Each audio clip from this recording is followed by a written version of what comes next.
kabajamtoota daawwattoota keenya akka faarfannaa kana dhageenyetti waaqayyoon akka nu duuka araaramu yaa waaqayyo nutti araarame ifamni keenuuf agodhamu jechuudhaan faarfannaa kana hundumni keenya ol duukaa taanee hordofneerra. amma immoo barumsi ni laatama. barumsi kun immoo kan nu laatamu liqa Ayilaaf Malaakuu Abbabaa ni ta'u. barumsa kana immoo akka hordofnu sinaffeerra. Maqaa Abbaa kan Ilmaa kan Hafuura Qulqulluu Waaqa tokko ameen. Maatiiwwan Waaqayyoo kan taatan kiristaanni hundi keessanuu nagaan Waaqayyoo isiniif haa ta'u. Akka eeyyama Waaqayyootti har'a barumsa wangeelaa ni baranna.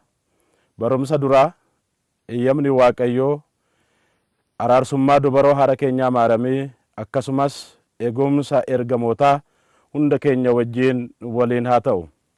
Akka eeyyama Waaqayyootti guyyaa har'aa mata duree goonee kan barannu wangeela Maatiyos boqonnaa 11 lakkoobsa 28 irratti kan jiru gara kootti koottaa jecha kana kan dubbate gooftaa keenya fayyisaa keenya qoricha keenyaa fi uumaa keenya kan ta'e Yesuus Kiristoos.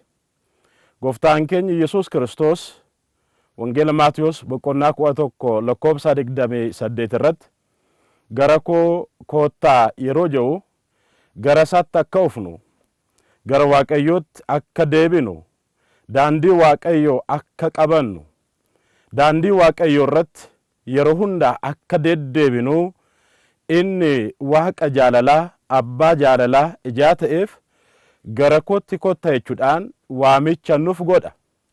Waamichi Waaqayyoon gooftaan keenya Yesuus Kiristoos nuuf kan godhu gara koo kottaa yeroo jedhu qulqullichi wangeelaawii Maatiyos akka barreessetti akkas jechuun dubbata.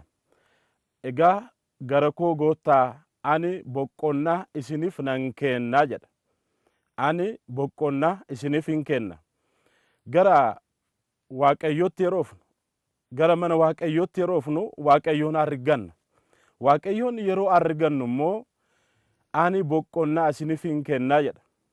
Fayyisaan keenya gooftaan keenya Yesuus Kiristoos gara kootti kottaa jedhee yeroo nu waamu adeemsa fayyisaa ta'uusaa hubachiisuuf samii samiirraatii bu'ee dubaroo haadha keenyaarraatii alatee biyya lafa kanarratti deddeebi'ee fooniin kan dhukkubsatan raajiyaan fayyisee lubbuwaan kan dhukkubsatan barumsaan fayyisee amma boqonnaa isiniif hin kenna. Har'a addunyaa keessatti Waaqayyoon gara isaatti yeroo nu waamu addunyaa keessatti gara koo kottaa yeroo jedhu boqonnaa akka argannuuf addunyaa keessatti boqonnaa amne wanta baay'eedhaan qabamnee hi'amnee gaddinee jiraachuu dandeenya. Garuu amma ani boqonnaa isiniif nan kenna yeroo jedhu boqonnaa Waaqayyoo argachuun hundaatii caala. Ijaa kanaaf yaa kiristaanota yeroo hunda boqonnaa Waaqayyoo argachuuf nagaa Waaqayyoo argachuuf jaalala Waaqayyoo argachuuf fayyisummaa Waaqayyoo argachuuf gara isaatti dhufuun nu barbaachisa. Gara isaatti yeroo dhufnu egaa ani boqonnaa isiniif hin kenna. Wanjoo koo fudhadhaatii baadhaa. Ani anarraatii baradhaa. Anarraatii baradhaa. Egaa wanjoo koo fudhadhaatii baadhaa yeroo jedhu wanjoo Waaqayyoon jaalalaan akka baanu jaalalaan baannee akka deddeebinu anarraatii baradhaa. Gooftaan keenya Yesuus Kiristoos gara biyya lafaatti kan dhufe wanta lamaafi. Inni jalqabaa nuun du'a keessaatii nu baasee nu fayyisuuf fayyinaa bara baraa nu kennuuf garbummaa si'ool keessaatii nu baasuuf wanjoo nurraatii cabsuuf wanjoo jaalalasaa wanjoo fayyinasaa wanjoo kennaa araarasaa nu baachisuuf anarraatii baradhaa jechuudhaan nu waama. Egaa gara isaatti yeroo dhufnu inni jalqabaa mana Waaqayyoo keessatti kiristaanonni hundi keenya mana Waaqayyoo keessatti yeroo jiraannu obsa Waaqayyoo qabaachuun nu barbaachisa. Har'a addunyaa keessatti kan badee yoo ilaalle akkaataa kitaaba qulqulluutti maal jedha? Egaa obsa argachuuf wangeela Maatiyos boqonnaa 5 irraati yeroo laallu akkas jechuudhaan dubbata. Warri qajeelummaadhaaf jettanii ari'amtan gammadaa mootummaa waaqayyoon keessaniiti jedha. Warra qajeelummaadhaaf jettanii har'a qajeelummaa yeroo jennu laphee qulqulluu goone laphee keenya fayyinaan gunnee cubbuu addunyaa keessaatii baanee gara waaqayyootti akka deebinuuf gara waaqayyootti akka ufnuuf har'a cubbuun adda addaa nu jiraachuu danda'a. Ija kanaaf qajeelummaan nu barbaachisa. Gara waaqayyootti daandiitti deebinu gara waaqayyootti daandiitti deebinu nu barbaachisa. Kanas yeroo laallu wangeela Luqaas boqonnaa 15 raatii kaafnee yeroo laallu wangeelli kan dubbatu jira. Maal jedhaa? Namtichi tokko gooftaan keenya Yesuus Kiristoos yeroo barsiisu namtichi tokko ijoollee 2 qabaa ture jedha. Hangafaaf quxisuu turan. Amma hangafaaf quxisuun sun mana abbaa isaanii keessatti jiraatu ture jedha wangeela. Mana abbaa isaanii keessatti inni hangafaan yeroo hunda hin ajajamaa, abbaasaaf seera isaa hin guutaa, yeroo hunda waaqayyoo kan jaalatu abbaasaaf hundarattis jaalatamaa kan ta'e hin raawwataa ture. Inni quxisuunis akkasuma ture. Guyyaa tokko garuu inni quxisuun sun gara abbaasaatti deemee maal jedhe? Yaa abbaa koo, ani egaa kana booddee of danda'een jiraadha. Kana booddee ofiin danda'ee bu'aa bahee addunyaa darbeen hundaa of danda'een jiraachuu yaa barbaaduuf gahee koo qabeenya sirraatiin qabu naa kennu jechuudhaan abbaasaa gaafate. Haa hubannu kiristaanonni. Abbaan isaas mucaasaaf gahee isaa kenneefi jedha. Gahee isaa fudhatee edda ba'ee booddee gara biyya ormaatti deemee biyya ormaa sana keessatti mucaan sun maallaqa sana hojii gaarii ton hojjetin maallaqa isaa bittinnees hojii cubbuu hojii foonii wanta waaqayyo hin jaalanne addunyaa keessatti itti sirbee jedha. Balleessee fixee edda maallaqni sun edda uume booddee kallattiitti deemu wallaalee jedha. Kallattiitti deemu wallaalee mana namaa keessatti qacaramee hojjechuuf gara mana namaatti deeme. Asaama yookiin immoo iriyaa kan jaaman sana eeguu jalqabee mana namaatti tiksee ta'ee qacarame. Yeroo kana irratti mana namaatti tiksee ta'ee edda qacarame booddee asaamoonni yookiin booyyeen kan nyaatan nyaata isaanii sana hawwaa ture jedha. Garuu namni isatti kennu hin jiru. Yeroo kana gara lapheesaatti deebee maal jedhe? Amma gara mana abbaa kootti nan deebi'a. Ka'een gara mana abbaa kootti nan deema. Mana abbaa koo keessatti maaddiin meeqa namoonni nyaatanii kan hin dhumne guutuu kan ta'e hin deebi'a. Ani garuu asitti beeleen jira jee gara lapheesaatti deebi'e jedha. Haa hubannu egaa kiristaanonni amma mucaan kun addunyaa keessatti kufaatii isa hamaa kufe kufaatii isa cubbuu kufe nuun addunyaa keessaatti akka baanuuf gara kootti koottaa yeroo jiru kufaatii keenya adda addaa keessaatti akka baanuuf waaqayyoon kan nu waamu. Ija kanaaf kufaatiin keenya yaadaan ta'uu danda'a, hojiidhaan ta'uu danda'a. Har'a addunyaa keessatti gufuun hedduun jira.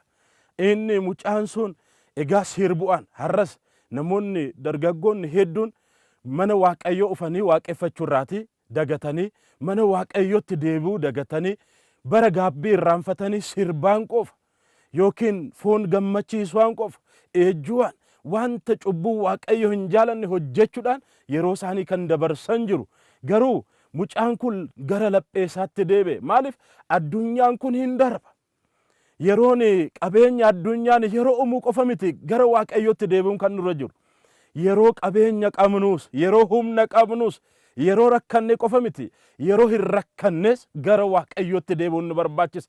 Gara gooftaa keenya Yesuus Kiristoos gara isaatti gara fayyisummaa isaatti dhufuun nu barbaachisa. Ija kanaaf amma gara mana abbaa kootti nan deebi'a jedhe. Gara mana abbaa isaatti yeroo deemu abbaan isaa fagootii yookiin haala alaatii isa ilaala. Yeroo isa ilaalu abbaan isaa qabeenya koo qisaaseessee badii balleessee ufeen jenne. Maaliif? Abbaa ifama jaateef ifamaaf ka'ee gara mucaa isaatti fiigee jedha. Morma isaa jala sammatee hungatee gammadaa mucaan koo badee ture har'a garuu argameera. Har'a argameera. Ija kanaaf gammachuun gochuun nu barbaachisa. Guyyaa cidhaati guyyaan kun. Ija kanaaf guyyaa cidhaa kana keessatti mukkutii fidaatii firidaa buusaa fi qalaa fi bookni saa'ufu warri ollaan hundi hawaamaman gammachuun haa go'amu. Mucaan koo du'ee ture har'a garuu lubbuwaan deebi'eera jedhe. Egaa kuni wangeelli yeroo nu barsiisu inni bade mucaan inni hangafaa abbaa keenya Addaam. Abbaa keenya Addaam gooftaa keenya Yesuus Kiristoos isa fayyisuuf gara biyya lafaatti dhufe. Addaam kan kufe sana kaase, kan xuraa'e sana dhiqe, kan du'e sana lubbuu isaa dabarsee qaraaniyoo irratti foonsaa cire igasaan galaase jireenya bara baraa kan ta'u lubbuu bara baraa kan itti argannu guyyaa jimaata dambara qaraaniyoo irratti gooftaan keenya Iyesuus Kiristoos qoricha keenya kan ta'e Addaam mucaasaa kufee kan hafe sana du'e akka hin banneef bakka kufaatisaa kaase. Addaamis bara gaabbii hedduu dabarseera. Har'as yaa kiristaanota maatii kiristaanoon ijoollee ortodoksii tawaahidoo kan taatan hundintu martin hundi keessanuu gara waaqayyootti akka deebinuuf gooftaan keenya Yesuus Kiristoos waamicha nuuf go'aa jira. Hammeenya keessa kan jirru hammeenya keessaati akka baanu, cubbuu adda addaa keessaati kan jirru cubbuu sana keessaati akka baanu, gara araaraatti, gara ifamaatti, gara jaalalaatti, gara tokkummaatti akka ufnu waaqayyoon nu waama. Ija kanaaf amma egaa warri qajeelummaaf jedhanii jechi je'amanii ari'ataman gammadaa mootummaa waaqayyoo keessaniiti. Yeroo isinitti eekaman, yeroo isinirratti sobaan dubbatan, isinirratti sobaan yeroo dubbatan gammadaa mootummaa waaqayyoo keessanii jechuudhaan waaqayyoon gooftaan keenya Yesuus Kiristoos hin dubbata. Gammachuun keessanis jedha. Gammachuun keessanis biyya lafaarratti miti samiirratti. Egaa gammachuu isa biyya lafaa miti waaqayyoon kan nu waamu. Gooftaan keenya Yesuus Kiristoos kan nu waamu gammachuu isa samii. Ija kanaaf wangeela Maatiyos boqonnaa 6 irratti galmeen keessan samiirratti haa ta'u jedha. Galmeen keenya samiirratti ta'uun isa barbaachisa. Galmeen keenya isa bara baraa biyya lafaarratti rirmi kan nyaatu namoonni kan hatan galmeen keessan isa hin ta'in. Amma namoonni galmee addunyaa irratti galmaa'uuf dinqisimuuf raajii hojjete jedhamanii maqaan isaanii biyya lafaatti yeroo hunda akka waamamuuf kan barbaadan jiru.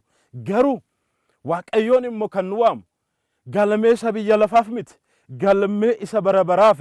Ija kanaaf qulqullichi Phaawulos saba Qolaasiis boqonnaa 3 lakkoobsa 12 irratti kan ergeef jira. Isin warra fo'amtan, warra waaqayyoof qulqulluu, warra jaalatamtan ergamaa wajjin kan taasisaftan gara waaqayyootti koottaa gammada jechuun hin dubbata. Egaa isin warra waaqayyoof fo'atamtan, adda baatan, waaqayyoof adda kan baane qulqulloota wajjin akka jiraannuuf kan nu waaman waaqayyo hojiin keenya qulqulluu akka ta'uuf, hojiin keenya yeroo hunda qulqullummaan akka jiraatuuf kan nu waame. Ija kanaaf hojiin keenya inni qulqullummaa waaqayyoon kan nu jaalatu, waaqayyoon yeroo hunda fayyina kan nu kennu akkas jechuudhaan nu waama. Egaa isin qulqulluu akka taataniif kan jaalatamtan ifamaan, jaalalaan, arjummaan, oobsaan uffadhaa, oobsaas godhaa. Eenyumtuu obboleessi isaa yoo isaarratti badi oole ifamaa haa goofi. Gooftaan Iyesuus Kiristoos isinifis ifama akka go'e jechuudhaan Phaawulos saba Qolaasiisiif kan barreesse boqonnaa 3 lakkoobsa 12 kaafne yeroo dubbifnu kan arganna. Egaa amma egaa waaqayyoon abbaa ifamaati. Cubbuu keenyaaf ifama nu gochuuf nu waama. Waaqayyoon abbaa jaalalaati. Jaalalaan cubbuu keenya irraati nu hambisee nuun ijoollee isaa nu gochuuf nu waammata. Ija kanaaf amma egaa akka qulqullootaa yeroo ta'u qulqulloonni jecha sagalee waaqayyootiin, abboommii waaqayyootiin, amantaa waaqeffachuudhaan, seera waaqayyoo eeguudhaan qulqulluu ta'anii waaqayyoo gammachiisaniiru. Waaqayyoo uumaa isaanii yeroo hunda ajaja isaa eeganii mootummaa isaa argataniiru. Nunis akka isaanii akka qulqulloota amma xoomii yeroo xoomnu akka qulqulloota akka qulqulluu taanuufi yeroo gaabbii galu fayyina waaqayyo biraatii argachuuf cubbuu keenya irraati bilisa baa'uuf addunyaa keessatti kan ijoollee waaqayyo taane jiraachuuf yeroo hunda egaa inni ifama akkasiniif go'e. Kitaaba qulqulluu irratti egaa waaqayyoon kan nu waamu inni jalqabaa ifamaaf. ifama isa bara baraa argachuuf maatiin Waaqayyo har'a egaa gara laphee keenyatti haa deebinu. Waaqayyoon gooftaan Iyyasuus Kiristoos gara kootti koottaa anarraatii baradhaa yeroo jedhu isarraatii edda barannee booddee maal jedha? Anoo garraamiidha jedha. Gooftaan keenya Iyyasuus Kiristoos inni garraamiidha. Arjaadha. Waaqa jaalalaati. Waaqa ifamaati. Ijaa kanaaf ani garraamiidha. Kana kan of gadi qabu inni boqonnaa lubbuusaa argata jedha. Har'a addunyaa keessatti kan dhabne. Addunyaa keessatti kan nu hir'ate boqonnaa lubbuudha. Wanta baay'een lubbuun keenya boqonnaa baa jirti. Jaalala Waaqayyoo irraatii yeroo fagaannu, jecha sagalee Waaqayyo aga'u irraatii yeroo fagaannu, yeroo hunda Waaqayyoon nu waama. Maaliif lubbuu keessaniif boqonnaa argattu? Har'a maatiin Waaqayyo bataskaanni keenya yeroo hunda karannaa kan gootu kiristaanonni hundi keenya martinu boqonnaa lubbuu akka argannuuf, nagaa Waaqayyo akka nu baay'atuuf, jaalalliif tokkummaan addunyaa guutuuf akka ta'uuf yeroo kana jecha sagalee Waaqayyoof gurra keenya banne laphee keenya bichisiifne gadi of qabuun nu barbaachisa. Foon yaanne kan jiraannu waggaa muraasa keessatti cubbuu hojjennee akka hin darbineef ijaa kanaaf egaa ifamni Waaqayyoon nu waama, jaalalli Waaqayyoon nu waama. Ijaa kanaaf hundi keessanuu Kiristoos ifama akkasiniif go'e isinis ifama godhaa. Egaa seeraatii oli kan ta'e jaalala uffadhaa jedha. Gooftaan keenya Yesuus Kiristoos jaalala isa bara baraa akka uffannuuf har'a addunyaa keessatti wal amanuu, hanqina jaalalaa, lapheetii wal jaalachuutu hin jiru. Ijaa kanaaf egaa wal jaaladhaa, jaalala uffadhaa. Isin qaama tokko kan waamamtani Kiristoos nagaansaa lapheen keessan akkasiniif bitudha. Ijaa kanaaf kan galateeffattan ta'a jedha Phaawulos saba Qolaasisiif kan erge. Ijaa kanaaf egaa nagaa Kiristoos lapheen keenya akka bituuf, gara Waaqayyotti akka deebinuuf, obsaan akka jiraannuuf gara Waaqayyotti kottaa. Boqonnaa lubbuu arganna. Har'a addunyaa keessatti wanti baay'ee nu hir'ateera. Wanti baay'ee itti rakkanneera. Wanti baay'ee nu xaxee jira. Nu hi'ee jira. Garuu har'a gara Waaqayyotti yeroo deebinu, gara Waaqayyotti yeroo oofnu lapheen keenya nagaa Waaqayyootiin hin guutama. Lapheen keenya nagaa Waaqayyoo argatee yeroo hunda gammadee jiraata. Ijaa kanaaf lapheen keessan nagaa Kiristoosiitiin kan guutame haa ta'u, kan galateeffattan ta'a jedha. Yeroo hunda galateeffachuun nu barbaachisa. Yeroo gaddinus Waaqayyoof galateessuun nu barbaachisa. Yeroo kubsannu Waaqayyoof galateessuun nu barbaachisa. Yeroo fayyaa taanu Waaqayyoof galateessuun nu barbaachisa. Yeroo kubsannu Waaqayyoof galateessuun nu barbaachisa. Maaliif kan galateeffattan ta'a? Har'a aloon Waaqayyoo galateeffachuu isneerra. Wanta nu go'eef, Waaqayyoon wanta nu kenneef yeroo hunda Waaqayyo biraati daandii isaarraati fagaachuun nu barbaachisu. Galateeffachuun nu barbaachisa. Ijaa kanaaf egaa Roomee boqonnaa 2 lakkoofsa 9 irratti nama jaalattan keessa jaalalli keessan kan dhugaa haa ta'u. Yeroo namni jaalattan jaalalli keessan kan dhugaa haa ta'u jechuudhaan dubbata. Warra hamaa jibbaa wanta gaarii deebisaafi. Warra hamaa isin irratti go'an wanta gaarii an deebisaafi. Gara Waaqayyootti yeroo namoota hamaa nurratti go'an ifama gochuuf, gaarii deebisuuf, yaada gaarii, sammuu gaarii, biyyaaf kan fayyadu, amantaaf kan tolu, ofiif kan ta'u yaada gaarii qabaachuun nu barbaachisa. Ijaa kanaaf egaa nama yeroo hunda nagaan akka jiraannu, jaalalaan akka jiraannu qulqullichi Phaawulos kana nu barreesseera. Ijaa kanaaf faarfannaa Daawit irratti faarfannaa 33 lakkoofsa 1 irratti yaa ijoollee koo koottaa jedha. Amma egaa gooftaan keenya Yesuus Kiristoos gara kootti kottaa yeroo jiru faarfannaan Daawit immoo aloota Yesuus Kiristoos duraati gara kootti yaa ijoollee koo gara kootti kottaa Waaqayyoo sodaachuu isin hin barsiisa.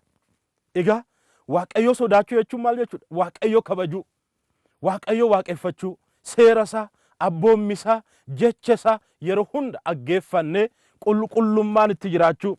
Ijaa kanaaf Waaqayyoo sodaachuu isin hin barsiisa. Lubbuu kan fe'u eenyudha? Gaaffiin inni guddaan kana. Har'a kiristaanonni lubbuu feetu taanaan gara Waaqayyootti fuunni isin barbaachisa.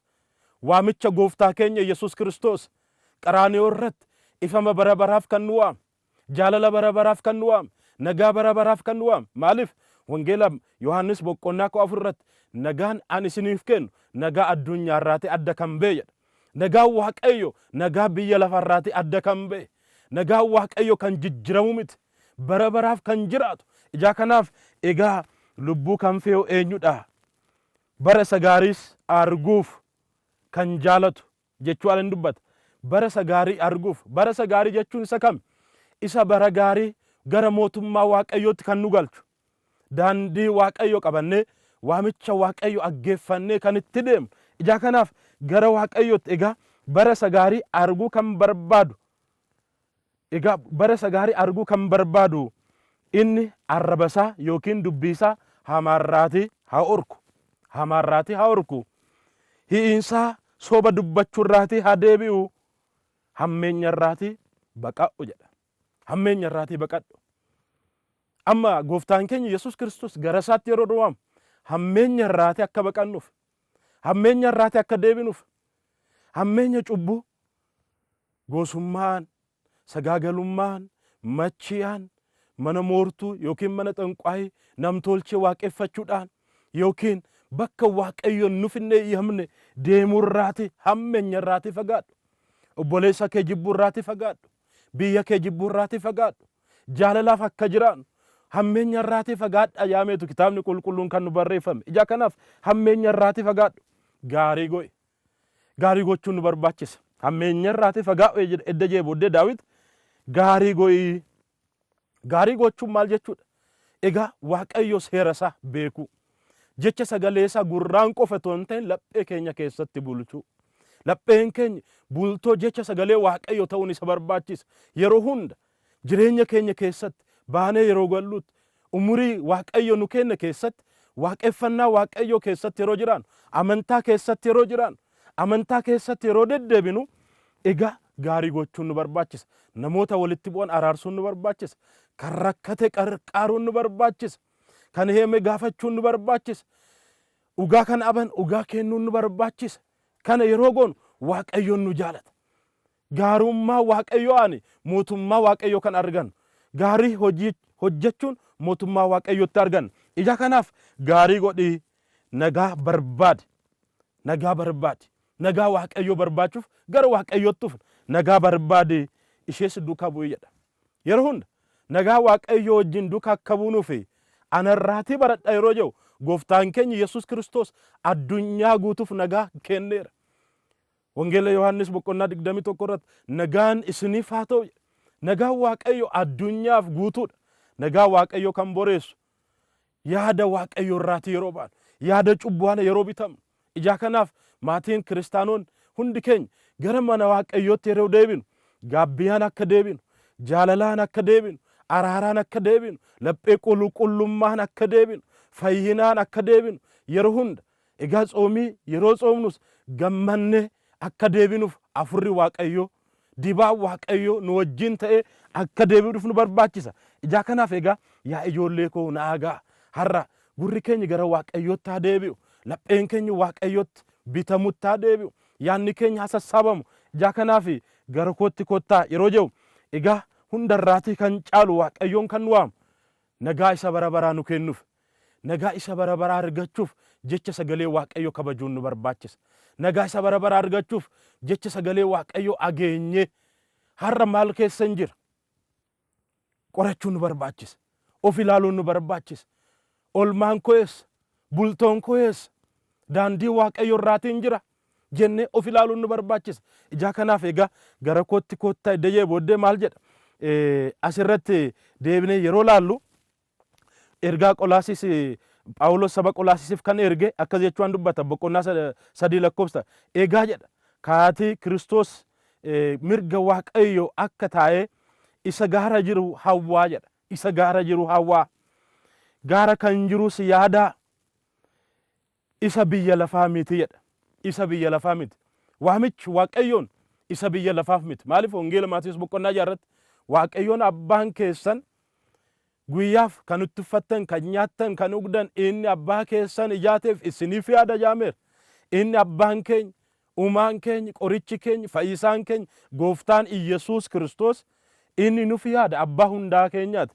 Garuu amma isa wajjiin du'aatii akka kaatan yeroo jiru maal har'a wanta baay'ee addunyaa keessatti nu ajjeesaa jira kiristaanoon obboloon hundi keenyiyyuu araada adda addaa hin qabamne cubbuu adda addaa hin qabamne olmi keenya bakki waaqayyotti hin tolle bakki abbaa faadhaaf hin tolle bakki ummataaf hin tolle bakka biyyaaf hin tolle ta'uun irra hin jiru. Yeroo hunda olmi keenya bakka gaarii ooluun nu barbaachisa. Maaliif egaa isa wajjin kan kaatan ta'a inni mirga waaqayyo taa'eera. Isin isa gaaraa hawwaa isa gaaras yaada isa samii jechuun har'a amantaa yaaduun nu barbaachisa. Amantaan kun maal na ajaja? Waaqayyoon maal na ajaja? Manni amantaa maal na labsite? Labsiin mana amantaa maal? Barumsi mana amantaa maal? Sirriitti gadi fageenyaan hubachuun nu barbaachisa. Ilaaluun nu barbaachisa. Ija kanaaf egaa isa gaaraa yaadaa isa biyya lafaa miti. Maaliif inni biyya lafaa hundi hin darba. Ergaa Phaawulos Ximootiyosiif mucaasaaf kan erge boqonnaa jaarratti isa tokkoffaarratti maal jedha? Amma isa addunyaa miti jedha. Waaqayyoo fakkaadha jedha. Waaqayyoo fakkaannee akka jiraannuuf Waaqayyoon nu waama garasaatti. Ija kanaaf yeroo hunda Waaqayyoo fakkaannee akka jiraannuuf Waaqayyoo wajjin baanee akka galluuf qulqullummaan akka jiraannuuf gaabbiyaan akka jiraannuuf gaabbiyaan edda jiraanne immoo igaaffoon Kiristoos fudhannee lubbuu isa bara bara akka argannuuf feef jaalala Waaqayyoo haa ta'u. Kan nu barsiise, kan nu gorse, nu wajjin kan ta'e Waaqayyoon abbaan keenya isaaf galanne haa ta'u. Araarsummaan dubaroo haadha keenyaa maaramii yeroo hunda nu wajjin haa ta'u. Ergamoonni Waaqayyoo kan nu eegan kan nu tiksan ergamoonni Waaqayyoo nu wajjin haa ta'an kakaasee kan nu jalqabsiisee kan nu xumursiise galanni Waaqayyoof haa ta'u. Ameen. Kabajamtoota daawwattoota keenya sagantaan keenya irraa kana fakkaata. Sagantaa biiroo duukaa sinaffeeraa karaa keenyaan turtee gaarii.